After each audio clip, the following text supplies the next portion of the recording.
আমরা যাচ্ছি এখন আফরিন ফিলিং স্টেশনে। যেহেতু বাইকে দেখেন তেল ব্লিঙ্ক করছে, একদমই তেল নেই। আর আফরিন ফিলিং স্টেশনটা হচ্ছে একদম এইখানেই। তো দেখা যাক যদি তেল পাই, কারণ এখন পর্যন্ত আমি লাইনেও দাঁড়াইনি, বাইকের তেলও তোলা হয়নি। যা তেল ছিল সেটা দিয়েই টুকটুক টুকটুক করে চালাতে চালাতে আজ এই অবস্থায় এসে পৌঁছাইছি।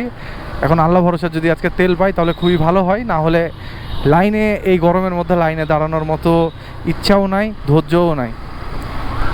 যদি পাই ভালো, যদি না পাই তাহলে আরও ভালো। আচ্ছা, এই যে গাড়িগুলো সব লাইনে, দেখেন গাড়ির সিরিয়াল দেখেন।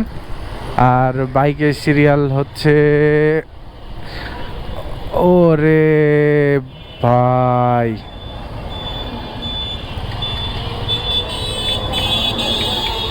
বাইকের সিরিয়াল বলে তো কিছু নাই, পুরাটাই তো এখানে গ্যাদারিং হয়ে আছে। এবং সিরিয়াল কত দূর পর্যন্ত আপনাদেরকে দেখাই, আমি তো আর দাঁড়াতে পারছি না, দাঁড়িয়ে যদি দেখাই এই যে এই অবস্থা হয়ে আছে। এই এই এই যে কথায় বলছে না ওয়েলকাম টু পেট্রোল পাম্প, তো আপনাকে একদম রাস্তা থেকে ওয়েলকাম করতে করতে নিয়ে আসবে। এই যে দেখেন কি অবস্থা, এই যে মানে যাওয়ারও জায়গা নাই, কিছুর জায়গা নাই।